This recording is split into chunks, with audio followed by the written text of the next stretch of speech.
Hey, welcome to the stream. I am Josh Rushing. Picture this, money in your pocket with no strings attached, right? Sounds too good to be true, but supporters of universal basic income say providing unconditional payments to citizens would lift millions out of poverty amid uncertainty over the future of jobs. So today, we're going to look at the initiatives that are being trialed around the world and ask if basic income programs, well, if they're ready for a larger audience.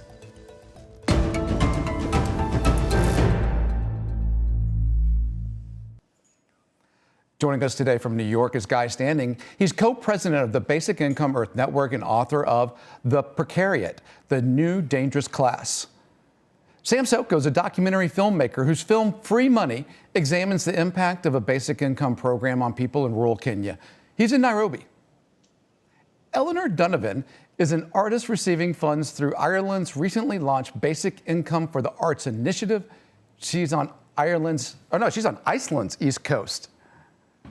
And hey, one more seat at this table, that's you. If you're watching this on YouTube, get me your questions. See that box over there? We've got a live producer waiting to get your questions to me so I can get them to the people on the panel. And you know what? We could do this thing together, right? So join me in this. All right, hey, Guy, I want to begin with you. The new book, The Precariat. What is a precariat? Tell us about this dangerous class.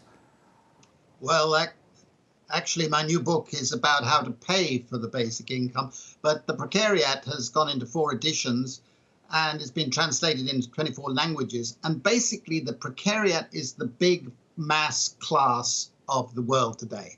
And it consists of millions and millions of people who are facing chronic instability in their lives, unstable labor, low and volatile incomes, and are chronically in debt.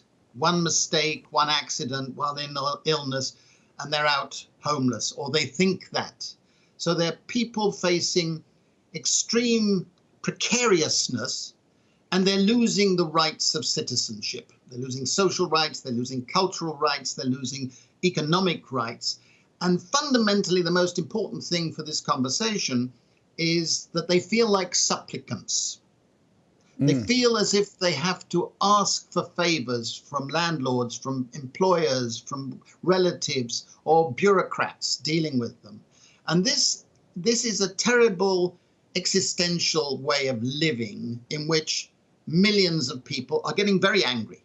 The less educated listen to the voices of populist extremists like Donald Trump. The more progressive, educated group are looking for a new politics. And these people are drawn to basic income. And it's a very important development because we now have a mass class which is really in favor of basic income, and the opinion polls all over the world are showing that. Wow, okay, hey, Eleanor, so you're an artist, you're at you can explain it better than me, but an art retreat or something right there in Iceland, but before that, you were in Ireland, and were you able to, I guess, produce art at the same way that you do now before you were chosen for the UBI trial there? Yeah, so this month I'm on an artist residency in Iceland, but I do live in Ireland. And before I was randomly selected to be a participant in the Basic Income for the Arts in Ireland, I was working part-time to be able to support myself, to pay for my rent, and then also to support myself as an artist in the studio. So getting the basic income is like winning the lottery. You know, it's been hugely transformative already for my art practice and just for my general life and sense of well-being, I think.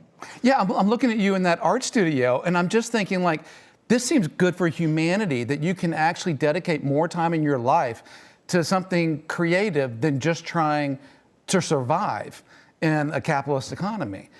Has it enriched your life in that way? Yeah, absolutely. I mean, I love what I do, and I was always grateful to be able to do it, even if I could only have spent 2 or 3 days a week doing it.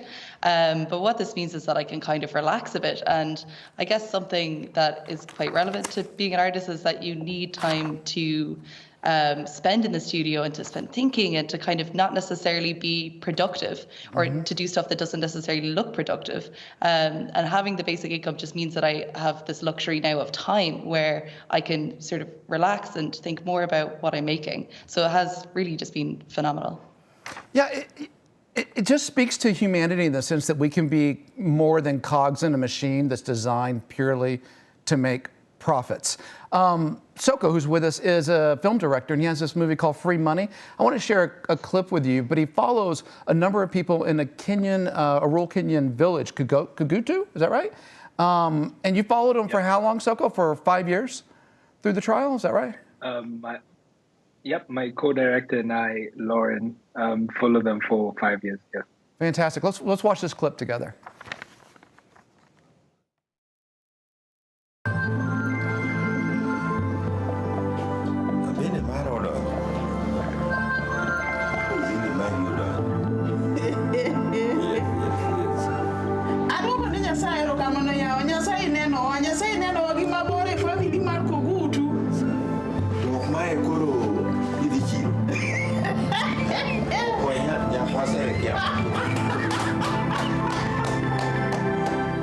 So it strikes me there, Soko, that this is so powerful in their life that they attribute it to God. God has seen us and blessed us, but really it's more just a matter of economic policy. It's a matter of people getting together within a society or an economy and saying, hey, we could approach this a little differently, right? Mm-hmm. I think it speaks to the depth of poverty and the depth in which lack takes you to.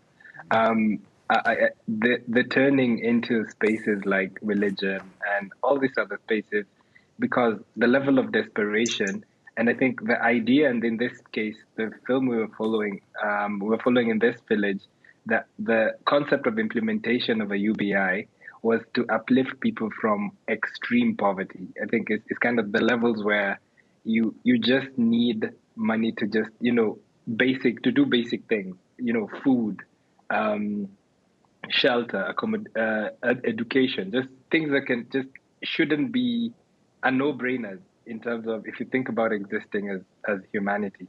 However, a lot of these people are put in a space where these are not the systems that exist, the structures that exist are not beneficial and are not helpful.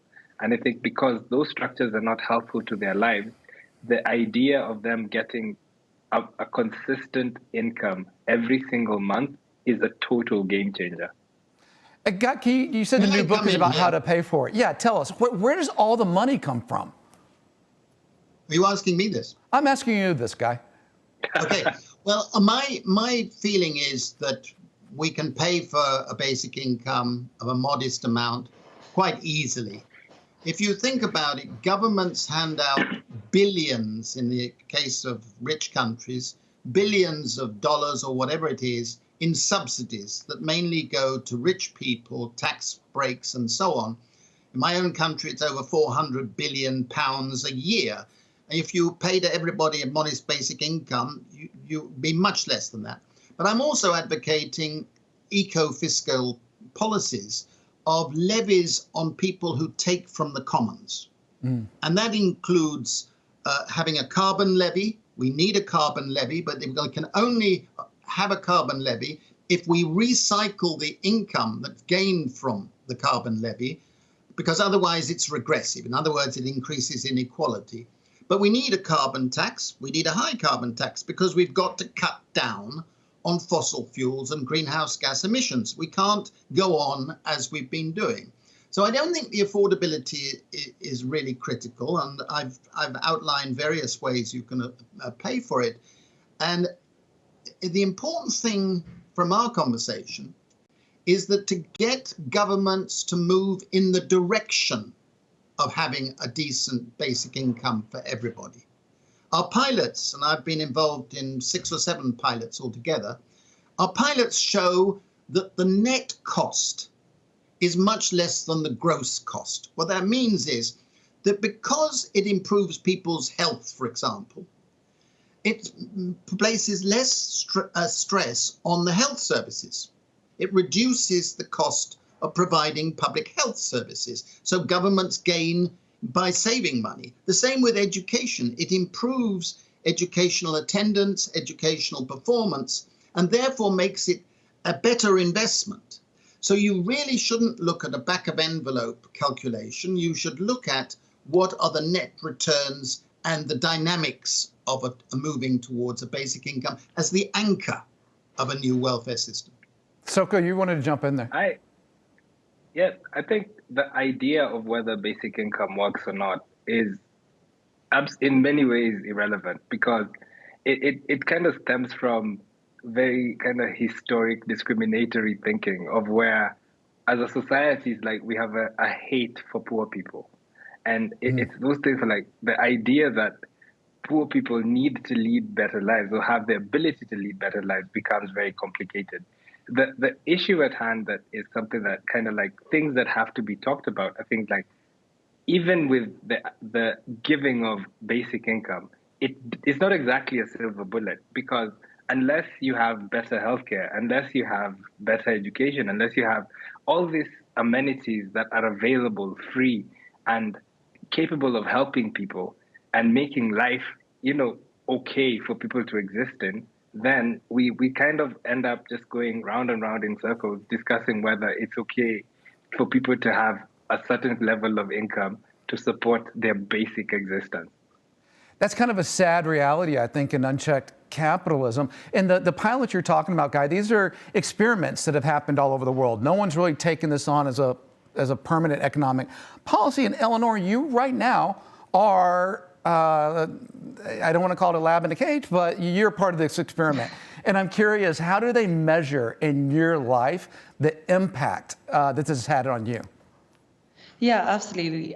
Just to touch back on what the others were saying about the affordability of it. I mean, this is a pilot in Ireland of 2,000 people. We're getting paid 17 grand a year for 3 years. I think it works out at about 25 million a year, which is really just a drop in the ocean in terms of, Ireland's budget. But the benefits are just astronomical. I mean, like how they record the impact of the basic income in the survey, and it has only been 6 months, so we have only had to do this survey once.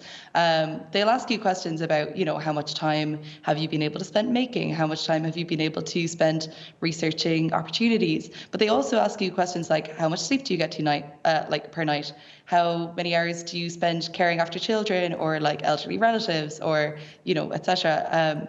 So they really do take into account the well-being of the people who are receiving this basic income. And it's something that was, it didn't just come out of nowhere. It was advocated for. There's the National Campaign for the Arts in Ireland, which we're really pushing for this basic income trial. And I mean, I should point out that it's not a universal basic income. It's really just a very, very small sector of people working in Ireland. But, focusing as well on artists' productivity and their well-being, I think is probably the most productive way of looking at this. Well, you're not alone here, Eleanor. In our YouTube audience, Richard Forrest says that he's on the same UBI program that you're on, or at least he thinks he is. And he says he knows other artists in that program and they feel so supported. Guy, I see that you wanted to jump in, and I'm thinking about Eleanor getting more sleep at night and wondering who's profiting off of her sleep. Well, first of all, I mean, we now have an enormous amount of evidence, because there have been over 150 pilots and experiments. The mayor's scheme in the United States is a really exciting initiative. 50 mayors are signed up to do basic income experiments. We've done a huge basic income pilot in India, where thousands of people were given a basic income, and we evaluated it by comparison with similar people who weren't receiving it. And we found improvements in nutrition, improvements in health, improvements in healthcare, improvements in work. And one of the biggest issues that keeps coming up is this claim that if you had a basic income, it would reduce people's work. Well, I want your listeners to listen very carefully to what I have to say in the next couple of seconds. Basic income results in an increase in work and more productive activities in work and more collaborative and cooperative forms of work. The evidence is overwhelming, and it's very important that we scotch that somehow if you had basic security, you're going to become indolent. On the contrary, you feel more energized, you feel more confident, you feel more like taking entrepreneurial risks in your domain of life. And you care. Care is work. It just isn't counted as work in our statistics, but it's ridiculous. And it's a feminist issue. It increases the amount of time that people can put into care for their loved ones, their communities. It just sounds almost too good to be true. It sounds too good to be true. So, but listen, you mentioned that this happened in America. I want to bring in one clip, and we'll come back to you, Guy. But this clip is from AFP, and it's looking Stockton, California, where the mayor brought in UBI for an experiment there. Here, check this out. I'm surprised about just how many people are struggling. And these are people with good jobs, small business owners, teachers, retired people, union members who are struggling, who are working hard, doing Uber and Lyft on top of their jobs, not seeing their kids, not taking care of their health. That money gives me a bit of peace of mind. Right now, I got in a car accident and my car got totaled. So I didn't have no car payments, and now I have a car payment, and that money, I know it's not going to be forever, but it puts me a foot in the door to get a car and also to get the payments paid until the money runs out. So much of this seems to be about like our perception of something. And Soko, I'm going back to you here, where it's like in capitalism, we blame the poor. And that's a part of the game. It's a part of the system that we need to blame the poor. How do you get over that mindset? How do you get people over that mindset? I can. Oh, Sam first. Sam first. You go first. No, I think it stems in not only speaking about this experiment and speaking about what's happening and watching the stories of the people whom have gone through them, but at the same time, in like the experiment that we were following, the challenges and the unintended consequences weren't necessarily based on the fact that the recipients and their experiences with the money. The unintended consequences were in things like, say, the sources of the money. They kind of come through a donor system, and kind of like it's based on the past experiences that a lot of people have had in the continent with donor funding and the lack of sustainability with that kind of system. It means that it's not sustainable in its implementation in a space like Kenya, because you have to involve governments, and this money has to be involved in together, in kind of like collectively in the level, in how the money kind of comes through to the people. And at the same time, it can't be implemented in like one spot and you don't implement it in another spot, because you all of a sudden start creating class structures that were non-existent. So in these, there are unintended consequences in implementation of experiments. And that's why we should stop experimenting. And if we're implementing programs, we should just implement programs. Because like Guy said, we're overrun with experiments. I think we're done with experimenting. Why the hell are we still experimenting? What are we experimenting for?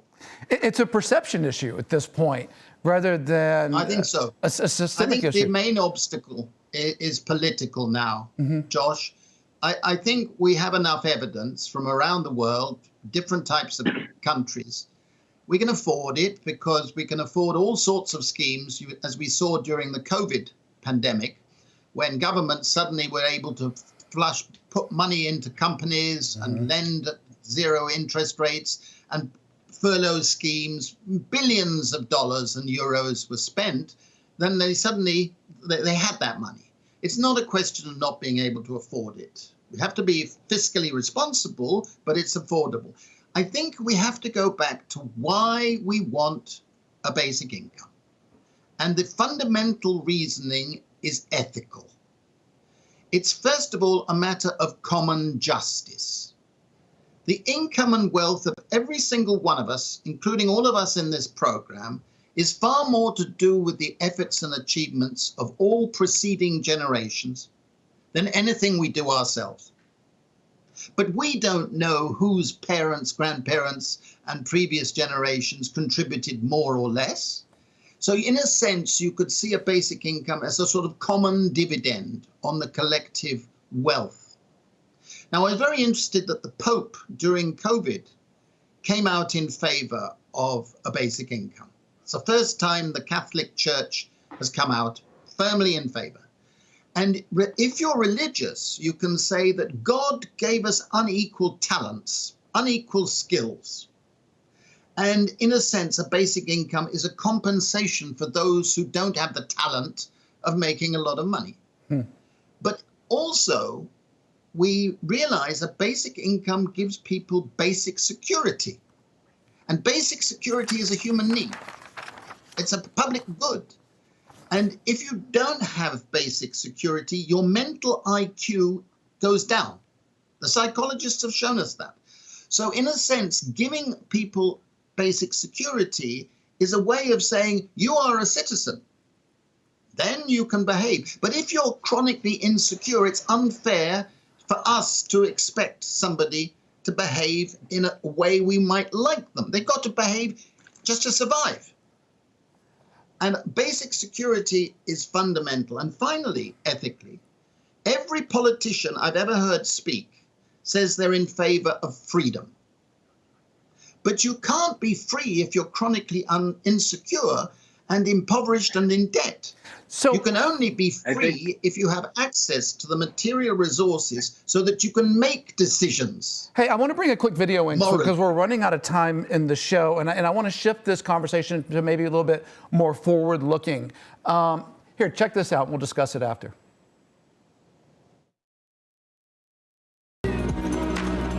While no panacea, the basic income as a right would rescue millions from economic hardship, curbing homelessness, suicides, and starvation.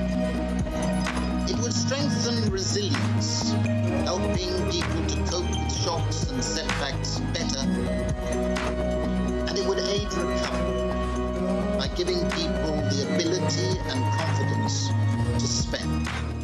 Love the music in that. That's Massive Attack. That's a video that they actually did with Guy. It's gotten over 3 million views. It wasn't the video I wanted you to see, though. I wanted to bring in this video off of TikTok. Check this out.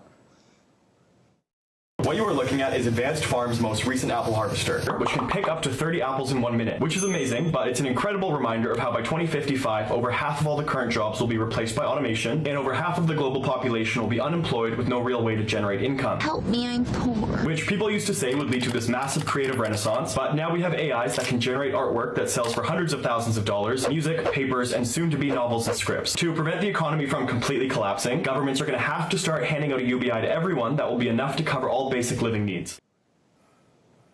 So, okay, shifting to AI, he was saying half the jobs by 2050 something are going to be taken away by automation or AI. As we look at the changes that are coming in the future, Eleanor, I see that struck a chord with you. What do you think about that? I mean, I just think it's so hilarious to bring the AI image generation into the conversation about art because, you know, art is so much more than, you know, selling an image that could hang above someone's sofa. And well, I mean, no, Eleanor, I'm going to interrupt because we only have a few minutes. It's not about the image generation. It's about AI replacing lawyers, maybe some nurses and doctors, like all the things that AI that ChatGPT can do better than humans. Soko. Yeah, I think there's two levels in which you can look at AI. And I think that the conversations of AI probably has brought the renaissance in the conversations of UBI in the last couple of years. However, there's the first challenge of looking at AI, which is using AI in deciding who gets money or not, which is a super problematic situation because human beings we're very dynamic and there's something very different about us. So using that technology, and it's happening and it's already taking place. But at the same time, I think replacing or the changing jobs and determining whether this is the particular problem for us to fight and deal with poverty, it should not come to that. Like, hey, it Soko, shouldn't be like, oh my God. I've got to jump in because I've got less than a minute left. And Sam, or Guy, I don't have time to go to you. I'm sorry. And I know Guy wanted to get in a point about one of the things UBI does is giving everyone money. People are much less likely to be exploited if they have the money they need to live on. So it can be very empowering. And I wish we would have gotten to that point during this show. But man, what an interesting topic. Thank you for joining us. That's all the time we have for it today. I want to thank my guests, Guy, Soko, and Eleanor. And for you, you can always find us at stream.aljazeera.com. Thank you for watching.